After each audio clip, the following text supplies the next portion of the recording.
Bienvenue sur les podcasts qui va t'ouvrir les portes de l'influence. Découvre avec moi les coulisses de ceux qui marquent l'influence d'aujourd'hui. Alors installe-toi confortablement et n'oublie pas de t'abonner pour ne manquer aucun épisode.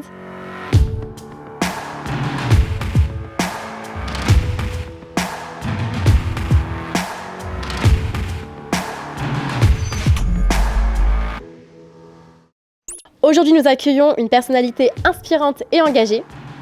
Avec une communauté qui la suit depuis 8 ans, elle a suivi l'évolution du monde de l'influence. Je reçois une personnalité belle, inspirante et engagée. Recevons-la ensemble aujourd'hui.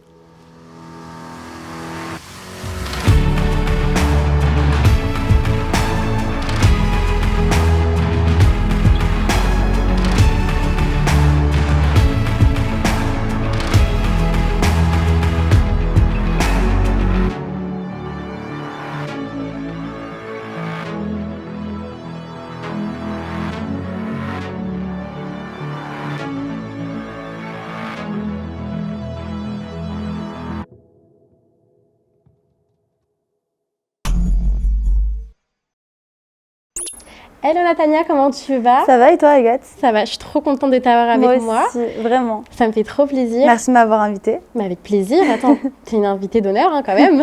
Trop contente. Écoute, moi je te connais très bien, mais j'aimerais bien que tu te présentes un petit peu pour ceux qui ne te connaissent pas et puis pour notre audience, Ok, ça ce que marche. tu fais un petit peu. Alors, comment je peux... en gros, je m'appelle Natania. J'ai bientôt 25 ans. J'ai commencé à être connue sur les réseaux il y a presque 8 ans. Ah oui, déjà. Ça me met un petit coup de vieux. Bah oui, parce que j'ai commencé du coup avec un blog quand j'avais 16-17 ans. Incroyable, t'avais commencé avant... Avant la télé, avant tout. J'avais vraiment créé natania.fr. Donc mon premier... on s'en était parlé un peu tout à l'heure, mais mon rêve c'est d'être journaliste. Je rêvais d'être journaliste, toi aussi. Comme moi. Et du coup, du milieu où je venais, c'était quasiment impossible pour moi.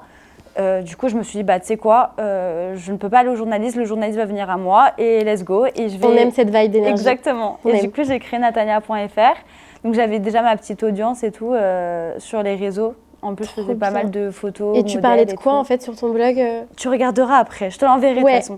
Mais tu vois, il y a vraiment de la mode. Il y a de la mode, il y a de l'anxiété. On vraiment parler de dépression, d'anxiété sociale, de beauté. Enfin, vraiment, il y avait un peu de tout. Et puis après, du coup, j'ai continué à faire pas mal de photos sur les réseaux sociaux, vu que j'étais déjà modèle. Après, on m'a démarché pour faire de la télé en 2018, si je dis pas de bêtises. Donc je venais d'avoir 19 ans. J'étais toute jeune. Et du coup, j'ai participé à 4 émissions de télé-réalité dans l'année 2019. Ouais, t'as tout fait en 1 an, il me semble. Ouais, c'est ça. Tu nous as fait un marathon de télé. Un marathon de la télé. Genre, je suis arrivée, j'ai fait ligne droite et je suis repartie. Et t'as aimé? On sait qu'il y a des expériences que tu n'as pas trop kiffé, mais de manière générale... Ça a changé ma vie. De toute façon, ça, c'est indéniable. Ça a changé ma vie. Après, à quel prix voilà. Mais en tout cas, oui, ça a été une expérience. Tu vois ce que je veux dire? Bonne et mauvaise. Ok. Et tu as commencé à vraiment travailler dans l'influence avant avec ton blog, ou c'est vraiment arrivé en ascension après tes émissions? Non, franchement, j'étais déjà en agence. Juste avant la télé, j'étais déjà en agence. J'avais déjà, je crois, 90 000 abonnés, un truc comme ça. Donc, tu étais suivie quand même. Ouais, j'étais déjà suivie. Et du coup, j'avais déjà une agence, etc. Et après, oui, forcément, avec la télé, ça s'est multiplié à grande allure. Trop bien. Et donc, du coup, ça fait 8 ans à peu près que tu es dans ce milieu-là. Que je suis vraiment sur les réseaux sociaux, Internet et tout. C'est incroyable. Tu penses que c'est quoi les plus gros défis auxquels tu as été confrontée pendant ces 8 ans? Se renouveler. Se renouveler et surtout, en fait, t'évolues. Tu vois, c'est-à-dire que moi, quand les gens m'ont connue en télé, j'avais 19 ans. Forcément que je ne suis pas la même femme aujourd'hui. Aujourd'hui, je vais avoir 25 ans. Qui dit 25 ans, je me rapproche doucement, mais sûrement vers la trentaine. T'en es loin quand même. Doucement, mais sûrement. Je t'avoue que là, les dernières années, je les ai tellement pas vues passer que je me suis dit, mais... ça passe tu vois. Et c'est vrai que parfois, j'ai un peu l'impression que les gens ont du mal à capter que je change et que j'évolue. Et il y a un peu ce truc, parfois, je pense qu'entre la télé et le fait de grandir... vraiment très jeune, comme toi, du coup, tu as vraiment grandi avec les gens sur Internet. Il y a un peu ce truc un peu d'appartenance, comme si ma vie parfois appartenait aux gens. Et ça a été un peu compliqué à gérer, tu vois. D'une manière ou d'une autre, en fait, on est constamment confronté au jugement. Ouais. On s'expose. Complet. Après, c'est un choix, évidemment. Ouais, bien sûr. Mais c'est vrai que en plus avec la télé, quand tu es vraiment genre sur tous les écrans, plus sur les réseaux sociaux, il y a vraiment un peu ce truc de toute façon, quoi que je fasse, ma vie leur appartient. Et c'est vrai que j'ai eu un petit temps d'adaptation entre trouver le juste milieu, tu vois. C'était surtout ça, le moment un peu compliqué, ça, et le fait de se renouveler. Mais ça, c'est un truc perpétuel sur les réseaux sociaux. Bah oui, parce que les gens se lassent vite. Et puis, il faut séduire, faut toujours reséduire notre communauté et séduire de nouvelles personnes, en fait. C'est ça, c'est un peu comme un couple, finalement. Faut se redraguer. Un peu des fois toxique, un peu passionnel. C'est ça, on s'aime, on se déchire. Oui, donc, en fait, toi, je pense que la plus grande difficulté que tu as pu avoir sur les réseaux, ça a vraiment été se renouveler et l'exposition, du coup, au jugement qui est constante, en fait. Ouais, complet. Genre vraiment ce truc de passer de l'âge très jeune, 19 ans, on va dire jeune femme, à femme, tu vois. C'est vrai que je pense qu'il y a beaucoup de gens qui n'ont peut-être pas compris mon évolution. Moi, je sais que j'ai toujours été très à l'aise avec le corps de la femme. Je trouve ça hyper joli. J'adore les sous-vêtements, les beaux shootings, etc. Je sais que beaucoup de gens n'ont peut-être pas capté que je suis passée de 19 ans à... je mettais des longues robes, enfin des trucs où je me cachais. C'est pas pareil. À 25 ans, voilà, j'ai un autre style, etc. Tu vois. C'était plus l'adaptation des gens face à moi qui était compliqué de percevoir et de comprendre. Ouais. Mais malgré ça, tu restes quand même vachement suivie. Ouais. Tu as une énorme communauté hyper fidèle. Je pense que comment tu as réussi du coup à maintenir ta visibilité et à te renouveler? Tu penses que c'est grâce un petit peu à ton authenticité, du fait que tu aies toujours été hyper franche en fait avec ton audience, trop cash? Est-ce que tu penses que c'est ça? Est-ce que tu penses qu'il y a vraiment ta touche perso? Est-ce que tu penses que c'est vraiment ton contenu à chaque fois que tu renouvelles qui séduit de plus en plus? Tu penses que c'est quoi? On va parler français et je vais te dire les choses vraiment comme je le ressens. J'ai vraiment le syndrome de l'imposteur. C'est-à-dire moi, je pars vraiment du principe, je ne comprends pas pourquoi les gens me suivent. Je suis vraiment en mode, pourquoi? Non, mais ça, je pense qu'on est 90% des créateurs de contenu à se poser la question. C'est rassurant parce que vu que je ne parle à aucun créateur de contenu, enfin, j'ai pas beaucoup d'amis de gens en général et encore moins dans le milieu, mais du coup, je me dis, putain, j'ai l'impression que tout le monde a un truc en plus. Et moi, vraiment, j'arrivais pas à capter. Je me suis juste dit, je veux représenter ce genre de personnalités qui ont galéré pour en arriver là où ils en sont. Et que tout n'est pas inaccessible, en fait, tu vois. C'était vraiment ce truc-là que je voulais représenter en me disant que voilà, je vais être cash, je vais montrer que voilà, tu peux arriver d'un foyer, aujourd'hui en arriver là, c'est pas impossible. Mais je voulais vraiment parler à cette communauté des filles qui me suivaient en foyer, qui sont aussi mes copines, et à tout ce cursus-là qui nous regarde aussi beaucoup avec admiration, tu vois. Oui, rester hyper modeste et accessible, en fait. Montrer que c'est pas parce que tu es exposée que tu es différente et que ta vie, voilà, c'est ça. Tout n'est pas hyper rose. C'est vrai que c'est une chance énorme et c'est hyper important de le souligner. Vraiment, je ne cesserai de me répéter à quel point on a énormément de chance de faire ce travail et qu'il y a énormément de côté de positif. Mais ça reste néanmoins compliqué. Oui. Il y a aussi beaucoup il y a eu beaucoup de polémiques. Ouais. Est-ce que tu penses que tu as réussi un petit peu à être sauvée de cette image un flux voleur, un peu polémique, etc. En tout cas, moi, personnellement, je ne me sens pas trop concernée par ce problème, étant donné que j'avais déjà un peu pointé du doigt certaines agences il y a un petit moment. Mais du coup, c'est grave grâce à ton authenticité, en fait, que tu as vraiment pu je pense que être sauvée de ça. Comme tu me disais tout à l'heure, c'est vraiment une ligne de conduite, tu vois. Je pense qu'il faut rester vraiment fidèle à ses valeurs et à ce que...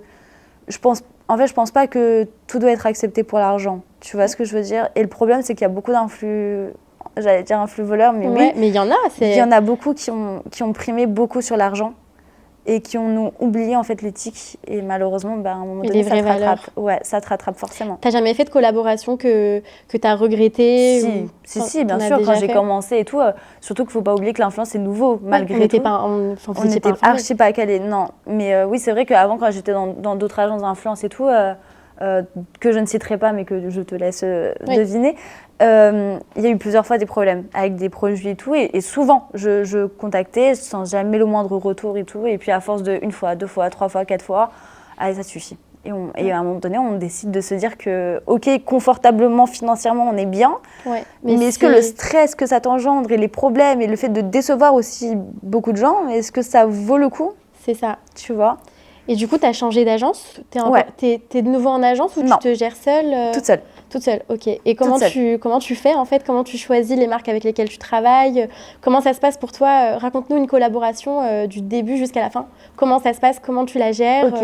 Alors en général, déjà maintenant que je gère toute seule, je suis trop contente de pouvoir vraiment parler et découvrir. Là, je repensais par exemple à une marque d'une créatrice, une meuf qui a tout plaqué pour pour créer des vases, mais hyper beaux, genre vraiment.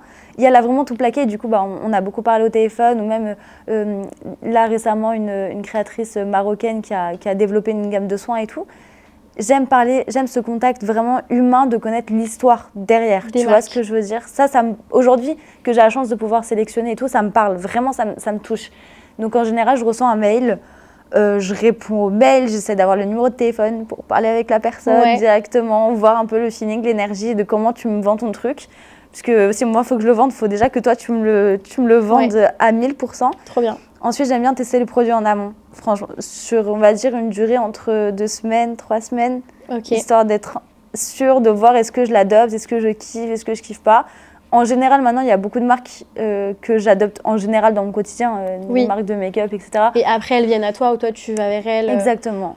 Ok, voilà. Trop bien. Et comment ça se passe un peu une journée type pour toi en tant que créatrice de contenu, influenceuse? Raconte-nous une journée où tu es vraiment full taf, tu travailles du matin au soir. Faudrait absolument qu'on se fasse une journée comme ça, genre je t'emmène 24 heures avec moi. Mais oui, mais on fera un vlog. Je suis carrément partante. Dites-nous en commentaire si ça vous plaît l'idée, mais moi ça me tente. Grave, comme ça, moi je ferai 24 heures dans ta vie. Exactement, trop bonne idée. Écoute, en général, je me lève le matin, je suis avec mon petit chien Stitch. Le matin, c'est vraiment plus mail, regarder un peu les DM, les notifs, la classique de tous les gens sur leur téléphone. Ensuite, j'aime bien aller dans Notes et je me fais tout ce que je dois, ma to-do list de la journée. Ensuite, c'est vrai que j'aime bien, vu que j'aime pas me maquiller tous les jours, en général, je positionne les jours où je me maquille et ma tête est potable pour faire tout mon contenu à la chaîne. Ok, donc tu les fais. Je fais des journées vraiment des journées création de contenu. Exactement. Ok. Ouais, j'adore faire ça. Genre, je me positionne, on va dire, de 11h à 19h. Création de contenu à fond. Mais TikTok, au moins, t'es organisée. Ouais, voilà. TikTok, shooting dehors, ok, ça ici. Ouais, c'est sur quelle plateforme au total? J'ai fait TikTok, Insta, Snap, j'aime pas trop. J'aime pas trop Snap. Et YouTube, j'ai fait pas mal l'année dernière et là, j'aimerais bien reprendre. T'aimerais bien reprendre. Ok, donc t'es un peu sur tous les fronts. Après, j'aime beaucoup TikTok, je vais pas te mentir. J'aime vraiment beaucoup TikTok. Après, c'est deux choses différentes. Moi, j'ai vraiment le côté hyper artistique et direction artistique que j'aime bien organiser pour Instagram. Tu regardes mon Pinterest, tu pètes un plomb. Genre, j'ai 1,699 milliard moodboards de shooting pour moi, pour d'autres. Genre, il y a des moments, genre, je regarde des créatrices de contenu, je me dis, oh, mais ce shoot, ça lui irait tellement bien. Et du coup, je lui envoie un message en disant, il faut absolument que tu shootes ça. Mais j'adore, t'es trop bienveillante. Ouais, j'aime trop faire ça. Genre, même mon pote photographe et tout, je lui dis, mais mec, invite-moi à venir faire la direction artistique des shootings, j'adore. Trop bien. Ouais. Tu penses à une reconversion professionnelle des fois En fait, pour moi, on a la chance avec l'influence de pouvoir vraiment toucher à tout. Tu vois ce que je veux dire? Je pense que tu m'aurais dit il y a 4 ans, Natania, tu vas gérer du montage. Je t'aurais dit, ouais, bien sûr, réveille-toi tôt, genre, pour que moi je fasse du montage seconde par seconde. Mais alors que maintenant, je kiffe ça, tu vois ce que je veux dire? Tu penses que c'est quoi un peu toutes les facettes que tu exploites en tant que créatrice de contenu, à part créer du contenu et du montage? Comptabilité, administration. Ouais, t'as la comptabilité que t'apprends. Qu'est-ce que tu gères d'autre Le montage, tout ce qui est photographie. Il y a même des appareils que je connaissais même pas, des fonctions sur nos téléphones que je n'étais même pas au courant. Et ce qui est ouf, c'est qu'on se forme toute seule. Sur le tas. Sur le tas. Sur le tas. Et c'est vraiment ça que je trouve, ce côté hyper autodidacte que notre génération a. Je pense que si elle est bien utilisée, elle peut nous emmener très loin, comme elle peut aussi beaucoup nous desservir, tu vois. Mais je pense que si vraiment on a la chance de se dire, ah ouais, on a vraiment l'opportunité aujourd'hui de tout faire, en fait, concrètement, on peut absolument tout faire. Il n'y a plus personne qui est bloqué dans un truc de se dire, non, moi je fais que du montage vidéo ou je fais que ci, tu vois ce que je veux dire? On peut faire vraiment plein de choses. Et c'est ce que j'adore avec l'influence, c'est de pouvoir faire, par exemple, je t'ai dit, la DA sur plusieurs shoots, quelque chose qui me plaît vraiment de plus en plus.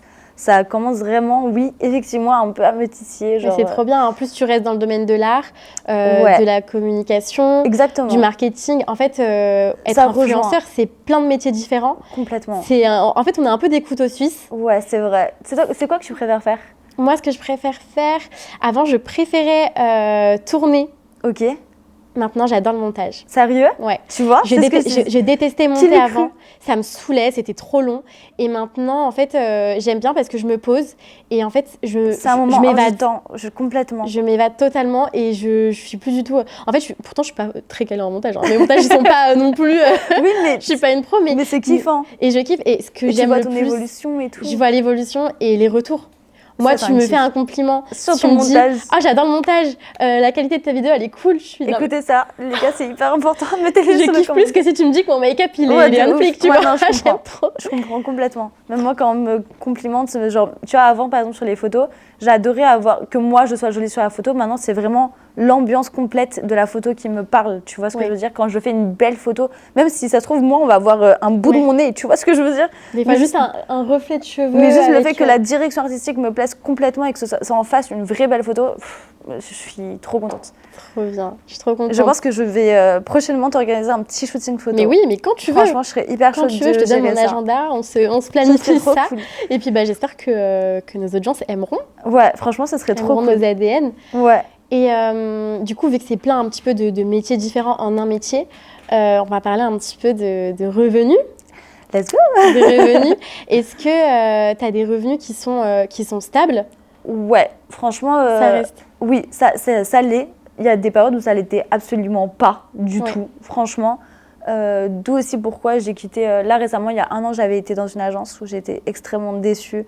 Mais bref, horrible. Genre, même pour ma santé mentale et tout, rabaissement psychologique tout le temps.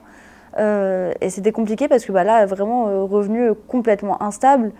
Et du coup, tu te fais perdre confiance en toi. Et c'est vraiment le pire truc pour l'influence, c'est que la créatrice de contenu n'ait pas confiance en elle ou qu'elle ne se sente pas bien. Comment tu veux qu'on te fasse confiance si toi-même tu n'as pas confiance en toi? Là, c'est mort.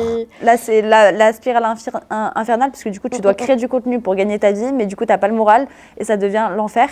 Et en fait, j'ai tout coupé. Je me suis dit, Nat, qu'est-ce que toi, t'aimes faire? Et c'est vrai que maintenant, j'aime bien fonctionner sur des contrats de plusieurs mois. Ouais. Voilà, comme ça, je sais que déjà, pour moi, mes revenus sont sûrs. De deux, je trouve que pour l'audience, c'est beaucoup plus cohérent d'entendre parler d'une marque plusieurs fois plutôt qu'un one-shot. Oui, carrément. Je parle même, par exemple, quand on regarde la stratégie qu'ont utilisé la publicité à la télé. Oui. Si tu avais entendu une fois Nutella, bon, voilà. Au bout de 7 fois, tu te dis, bon, peut-être que c'est bon finalement. Tu vois ce que je veux dire, c'est ça. C'est ça. Mais de toute façon, on a toujours besoin de publicité, même Coca fait encore de la pub, exactement, encore, de ouf. C'est vraiment ce truc-là. Est-ce que tu as vu tes revenus évoluer, baisser? Est-ce que quand t'es... à quel moment ça a été le plus fructueux pour toi? La télé. La télé. Ouais, la télé, clairement. Clairement, à 19 ans, j'étais à mon prime. À mon prime. Et depuis, ça a baissé ou tu restes encore dans une ligne un petit peu similaire? Non, ça a bien changé. Hein. Franchement, ça a bien changé. Après, encore une fois, ça me dérange pas trop parce que j'ai tout ce qu'il me faut pour vivre. Aujourd'hui, je vais pas me plaindre. Non, j'ai tout ce qu'il faut. Après, oui, franchement, ça a bien changé. C'était pas du tout... je pense que Booba y est aussi beaucoup pour quelque chose. C'est à ce moment-là, tu penses que ça a commencé un peu à baisser quand Booba il a commencé un peu à dénoncer et que du coup ça a pris vraiment une ampleur Moi avant, personnellement. Un petit peu avant. Moi avant parce que j'avais vraiment déjà changé complètement d'image sur les réseaux sociaux. J'ai supprimé tout mon Instagram il y a 1 an et demi. Ah ouais, t'as tout refait? Ouais, 850 photos, énorme risque. Ouais, supprimer 850 photos, couper des réseaux pendant quelques temps histoire de vraiment faire un comeback. Et il y a eu cette transition de comeback. Oui. Qui a été compliqué. Et c'était avant. Et tu penses que si tu n'avais pas fait un petit peu de renouvellement d'image, tu penses que tes revenus auraient quand même baissé ou tu aurais senti un peu. Il y a des créateurs, des influenceurs qui disaient qu'au moment où Booba a parlé, on a vu des 10 000 euros, 15 000 euros en moins sur leur salaire, ce qui est déjà des sommes exorbitantes. Oui, mais parce que je pense que leur principale source de revenus était le dropshipping. Donc forcément que ça impacte énormément. Là où moi le dropshipping je l'ai arrêté vraiment pour le coup il y a déjà bien 5 ans, tu vois ce que je veux dire? Oui, ça fait un moment. Ça fait déjà un petit moment que vraiment j'essaye de me caler que sur des marques en tout cas que je porte et qui me plaisent, tu vois ce que je veux dire? Ça c'est hyper important pour moi. Et tu gagnes ta vie le plus avec quel réseau? C'est plus Instagram, TikTok, YouTube? Quel est le réseau où vraiment tu as l'impression de travailler le plus et où tu gagnes le mieux ta vie? En vrai, maintenant, le truc, c'est que vu que je suis principalement modèle photo, je fais aussi pas mal de packages. C'est-à-dire que quand je fais un shooting photo, je propose aussi la publication sur mes réseaux sociaux pour la publicité d'un photographe ou quoi. Donc je vais te dire Insta, bien que maintenant je gagne aussi pas mal ma vie en tant que défilé de mode et En shooting. tant que mannequin. Ouais, voilà. Trop bien. Vraiment, je pense que c'est, je te dirais peut-être 60-40. 60-40, 60 Instagram et 40 modèles Ouais. et tout. Ouais, donc ça reste vachement plus Insta que TikTok Ouais. alors. Ouais, après moi TikTok c'est mon aire de jeu. Je kiffe TikTok pour m'amuser. C'est vraiment pas business. Si, bien sûr, je vais pas mentir, il y a du business et tout, bien sûr, il y a des trucs. Mais principalement TikTok, c'est vraiment genre par exemple, il n'y a pas de brief. À savoir, pour les gens qui ne savent pas, on reçoit des briefs longs comme pas possible pour les marques. Moi, TikTok, je leur dis, c'est mon aire de jeu, je fais comme moi j'ai envie de m'amuser, quoi. Quand tu reçois des briefs, il y a déjà des marques qui t'ont imposé de dire des choses. Est-ce que c'est un peu, je veux dire, quand tu fais une collaboration dictée. commerciale, est-ce que c'est une dictée? Est-ce que c'est scénarisé? Comment t'appréhendes un petit peu avec la marque? Parce qu'il y a des marques, en fait... Qui sont hyper strictes là-dessus. Bah écoute, moi, c'est ce que je leur ai dit. C'est pour ça que je t'ai dit, j'aime bien parler avec les marques en général. Même quand j'étais en agence, j'adorais envoyer un petit message, merci quand même, etc. Juste pour qu'il y ait ce contact un peu humain. Et en fait, non, je pense que c'est archi important de leur dire que voilà, les gars, ça fait quand même 7 ans que je fais ce travail. C'est un truc de confiance. C'est-à-dire, moi, je veux bien faire confiance en votre produit, en tout ça. Faites-moi confiance sur le reste. Tu vois. Ça m'est déjà arrivé d'avoir, je pense notamment à une marque bien relou. Genre vraiment, tu sais, la marque, genre, non, mais là, t'as un t-shirt blanc, nous, on préfère un t-shirt beige. Et tu dois recommencer à chaque fois. Ouais. T'as déjà recommencé combien de fois à peu près sur une collab un peu... Je pense vraiment à celle-ci, j'ai dû recommencer peut-être 4-5 fois. Ok. Jusqu'au moment où j'ai dit, bon, là, on chie pas sur des détails. Avançons ou annulons, tu vois, parce que ça n'a pas d'intérêt, tu vois ce que je veux dire. Et je trouve que ça perd le kiff. Si moi j'ai pas le kiff d'en parler, ça va se voir direct. Je suis un lion, tu vois, je suis lion. Tout se voit sur ma tête. Genre. Oui. Donc, tu fais pas semblant. Je fais pas semblant. Mais t'as raison. C'est pour ça que j'ai beaucoup travaillé pour justement avoir l'occasion de choisir, tu vois, les marques avec qui je bosse et ne plus faire ce que j'ai pu faire avant et recevoir des produits que je kiffais pas de ouf, quoi. Et t'arrives un petit peu, du coup, tu gardes vachement ta touche perso. En fait, tu restes toi-même sur tes réseaux. T'as pas, je veux dire, de rôle. La Natania des réseaux sociaux et la Natania je peux pas. Perso. Je veux. Enfin. Est-ce que tu te considères entière? Ok. Trop peut-être. Un peu trop. Parfois, c'est peut-être un peu compliqué. Ça te porte préjudice sur les réseaux? Bah maintenant avec l'expérience, tu vois, j'ai vraiment appris à faire le discernement. Tu vois, genre ça c'est vraiment un truc que je conseillerais à tout le monde. Tous les gens qui veulent se lancer sur les réseaux, c'est vraiment, ça reste un travail. Je sais qu'il y a beaucoup de gens qui ne se rendent pas compte et que ça prend tellement de place dans ta vie et qu'il y a beaucoup de choses qui sont mêlées entre le personnel et le taf. Moi j'ai vraiment maintenant fait ce truc de, il y a ma vie privée. Et il y a un truc, je suis la même Natania. Oui, et tu arrives à garder un équilibre. Juste que vous n'allez pas savoir ce qui se passe dans ma vie privée, tu vois ce que je veux dire? Ça, c'est hyper important. Et on sait ou pas que tu as eu une relation avec Cédric Grolet, qui est très mondialement connu. Comment ça se passe une relation entre deux personnes influentes et connues? Le fait d'être exposée, moi j'avais vu un petit peu que tu avais reçu un peu une vague de haine par l'audience de Cédric. Qu'est-ce que tu fous avec une nana de télé? Comment toi tu l'as perçu? Comment tu l'as vécu? Et comment tu as réussi à faire face à ces... Je pense que c'est compliqué. Franchement, moi je l'ai pas très bien vécu. En fait, je m'attendais pas à ce genre de réaction. Parce que forcément, quand toi, t'es amoureuse, t'es dans ton truc, tu vois, t'as pas ce regard extérieur de te dire ok, là, on parle d'un pâtissier avec une meuf qui fait des émissions de télé. Non, pour moi, c'était juste Cédric et Natania. Et c'est tout. Après, voilà, on a pris la décision aussi de ne pas se cacher. On a pris la décision à deux. Je pense qu'il y en a un des deux qui a plus souffert que l'autre. Voilà. Mais bon, après, c'est l'injustice et c'est... Comment dire, on le savait, tu vois ce que je veux dire? On savait très bien que c'était moi qui allais prendre pour mon grade et ça n'a pas loupé. Et en vrai, c'est pas grave. Juste que je sais que c'est quelque chose que je ne vais pas réitérer. Oui. Non. T'exposer publiquement. Exposer ma vie de couple, c'est terminé. C'est mort. Franchement, c'est mort. C'est fini. Et qu'est-ce que tu penses? Enfin, tu penses que c'est quoi les meilleurs avantages à être public et les pires inconvénients, que ce soit en termes de revenus, que ce soit en termes de relations, d'exposition, de jugement, être connu dans la rue, d'invitation? Enfin, c'est quoi pour toi vraiment le top 3 des avantages et le top 3 des inconvénients? C'est dur ce que tu me demandes. Alors, attends. Le top 3, je dirais vraiment ce truc d'avoir l'occasion de toucher à tout. Vraiment. De se dire, voilà, je suis pas... Moi, je sais que ma phobie sur Terre, ça aurait été bureau, dodo, c'est pas ma vie. Il y en a qui... Je sais que c'est leur vie. c'est pas la mienne. Moi, je sais que voilà, je suis un électron libre, j'ai besoin d'aller à droite, à gauche, d'essayer plein de nouveaux trucs et tout. Donc, je dirais, premier côté positif, c'est vraiment ce côté touche à tout, que j'aime beaucoup, hyper polyvalent. Le changement de ma vie, hein, quand même. En deuxième position, je vais pas mentir, Internet, c'est fulgurant. Je suis passée quand même de foyer à gagner 50 € par mois, ce qui est vraiment très peu, à beaucoup plus très rapidement. Donc ouais, non, vraiment, ça a bien changé ma vie.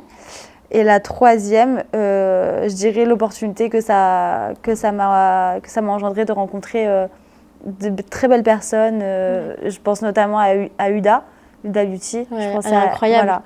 Voilà. Très très belle rencontre pour moi. Vraiment, j'ai pensé à elle directement. Très très belle rencontre. Très émouvante, je te cache pas. Très bienveillante aussi. Ouais, vraiment. C'est une femme, j'ai eu la chance de la rencontrer aussi. Ouais, exceptionnelle. Exceptionnelle. Vraiment, ça a été très émouvant pour moi de la rencontrer. Je te raconterai après. Et je dirais les côtés négatifs. Top 3, j'en aurais bien plus. Hein. Alors attends, top 3. Tu te méfies de tout le monde. Ouais. Tu te méfies de tout le monde. Peur de la trahison. Ouais. Moi, il m'est arrivé des sales trucs. Je te cache pas. Des longues amitiés, aller parler à des blogueurs pour 400 €. Genre que t'as compris, j'allais au mariage de sa sœur et tout. Oui, c'est hard. Ça, c'est hard. Les gens payent pour de la lumière. Ouais, je lui ai dit, t'imagines, 7 ans d'amitié, ça vaut 400 €, genre. Waouh, c'est ouf. Donc, tu vois, je dirais ça. J'avais peur de devenir quelqu'un que je n'étais pas. Et j'ai l'impression que ça arrive à beaucoup de créateurs de contenu qui ont un peu oublié d'être reconnaissants. Tu vois, ce truc un peu de se perdre. Avoir cette pression de toujours rester soi-même.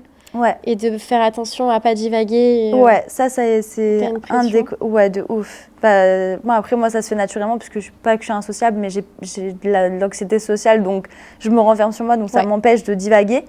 Mais c'est une des craintes que j'avais, sachant que j'ai commencé très tôt et que notre génération commence hyper tôt sur les réseaux, tu vois. Maintenant, à 12 ans, même plus tôt, ils ont des téléphones. Tu vois ce que je veux dire? C'est plutôt cette angoisse qu'on a, je pense, tous, tu vois. Écoute, dernière petite question. Ouais. Est-ce que tu peux nous raconter une petite anecdote assez folle que tu as vécue en lien avec l'influence? Ça peut être une demande de collab ouf, un fan un peu étrange, enfin peu importe. Une anecdote que tu n'as jamais racontée, ou si, et qui est assez folle. Mais j'ai eu drôle, triste, peu importe. Hein. J'ai eu beaucoup de choses un peu cheloues. Hein. Non, je te jure, j'ai beaucoup d'abonnés un peu chelous, des bails de fétichistes. Ah ouais? Ouais, mais qui reviennent un peu très souvent avec des demandes d'argent de plus en plus folles. On te demande combien pour... Franchement, on est monté jusqu'à des 10 000 €, genre envoie un PayPal, je t'envoie un 5 000 avant et 5 000 après. En mode, pour des pieds? Pour des pieds. Une photo de 5 000 € avant et après? Ouais, je ne l'ai pas fait. Non. Ligne de conduite. Tu le ferais? Non. Non. Ligne de conduite, toujours. Ligne de conduite, ouais. C'est bien. Mais non, là, je penserais plus... Parce que moi, c'est vraiment un moment qui m'a beaucoup émue. C'est ma rencontre avec Huda. Ouais. Parce que, faut savoir que, du coup, il y a 6-7 ans, je comptais vraiment l'argent pour manger. Et forcément, quand tu as 17 ans, c'est un peu la période où tu as envie d'être coquette et tout. Et j'avais économisé pour m'acheter, tu sais, à l'époque, les lipsticks. Oui, les mats, les liquides mats. La base de chez Huda, genre. Et j'avais économisé et tout. Et je me rappelle qu'elle avait fait une campagne, pour te dire à quel point j'ai toujours été passionnée par les shootings, les campagnes et tout. Et elle avait fait une photo et j'ai refait la même photo. Et quand on m'a appelée pour me dire, écoute, est-ce que ça te dit de rencontrer Huda, de faire un one-to-one, interview et tout avec elle? Je dis, mais grave. Et en fait, je me suis effondrée en larmes et je lui ai dit, mais meuf, genre, tu te rends pas compte à quel point c'est significatif pour moi d'être ici, présente. En fait, c'est à ce moment-là que tu t'es rendu compte de ton évolution. Ouais. Il y a 7 ans, tu comptais les pièces pour manger et pour t'acheter un rouge à lèvres de Beauty. De ouf. Et là, tu la rencontres. Je me suis dit, mais tu te rends pas compte. Genre, pour moi, avoir un rouge à lèvres de toi, c'était beaucoup de concessions, beaucoup de travail. C'était un luxe. Ouais, c'était un vrai luxe pour moi. Et de l'avoir là face à moi et de me dire, waouh, t'as fait tout ça. Dis à la petite Natania, regarde quoi, c'est possible. Félicitations. Merci. Félicitations, c'est un trop beau parcours. Ouais, donc je pensais plus à ce moment qui a été très très émouvant et pour elle et pour moi, vraiment. Ça a été très émouvant. C'est trop beau. Bravo pour ton parcours. Je suis trop contente pour toi. Tu mérites tout ce qui t'arrive. Tu es une personne hyper bienveillante et tu as toujours réussi à dénoncer les choses qui sont un peu trop étouffées, les dysfonctionnements des prods télé. J'essaye. Ça, on le sait, mais tu es une des rares personnes à avoir eu l'audace et le courage de le faire. Et il faut. Parce que je pense pas que que tout soit achetable par l'argent. Et je pense que en tant qu'influenceur, on est quand même porte-parole d'une grande communauté. Je pense que c'est de notre devoir de les protéger de toutes les formes et manières. Et je ne pense pas que leur dire à quel point la télé et ce monde est génial et incroyable et grandiose, c'est les aimer et les protéger. Voilà. Je pense que quand on aime quelqu'un, on doit lui donner tous les tenants et aboutissants pour le reste de sa vie. C'est trop bien, c'est trop beau ce que tu dis. C'est très gentil. En tout cas, merci beaucoup de m'avoir conviée et je te souhaite énormément de réussite avec ton podcast. Je sais que tu vas trop déchirer et je suis trop contente, vraiment. Vous voyez les gens pleins d'énergie, d'amour comme ça, je les aime trop. C'est des gens comme ça que je veux sur ma chaîne. C'est ce que tu mérites, vraiment. T'es trop mignonne. On va faire un petit jeu avant la fin du podcast. Ouais. Je vais te poser des questions, c'est des questions rapides, clichés, pas clichés, sur les influenceurs. Ok. Le monde de l'influence. Vas-y. Télé-réalité est égale mise en scène. Ah, cliché. Cliché. Collaboration. Mise en scène. Bah, cliché. Gestion des répercussions psychologiques post-TV en permanence. Très présente. Les influenceurs est égal idiot, pas instruit. Cliché, pas cliché. Bah, est-ce que je suis obligée de répondre à ça? Cliché. Tout le monde Enfin, c'est vraiment le truc. Mais il y en a qui le disent encore. C'est horrible. Hein. C'est incroyable. Les influenceurs ont une obsession pour leur physique. Cliché, pas cliché. Ah, je suis mitigée. Je dirais pas cliché parce que je trouve que les gens qui sont sur les réseaux, c'est aussi beaucoup de gens qui ont... C'est l'image. Ouais. Du drama permanent quand t'es influenceur. Cliché. Du travail H24. Bah, pas cliché, personne ne se doute. Vraiment. Engagement envers des causes. C'est important, après, j'en vois pas beaucoup. Donc, mitigé. Mitigé. Influenceur est égal menteur. Cliché. Cliché. Riche. Influenceur est égal riche. Cliché. Cliché. Vie de rêve. Cliché grave. Trop payé. Cliché. Cliché. Bah écoute, merci Natania. Ce podcast, tout ça, ça se fin. Je suis trop contente de t'avoir reçue. Merci à toi. N'hésitez pas à me dire dans les commentaires qui vous aimeriez que je reçois dans mon prochain podcast. On veut des personnes aussi bienveillantes que Natania. On aime les échanges bienveillants et pleins d'amour. Oui. Donc merci Natania. Merci à toi et j'ai hâte de voir tes prochains podcasts. Vraiment, je vais suivre de ça de près. Je te souhaite encore plus de succès. Merci. Un renouvellement permanent, de la DA permanente. Et de t'occuper de ton prochain shooting. Mais oui, prochain shooting et 24 heures avec toi. On se retrouvera 24 heures avec Natania. Grave, avec grand plaisir. Merci.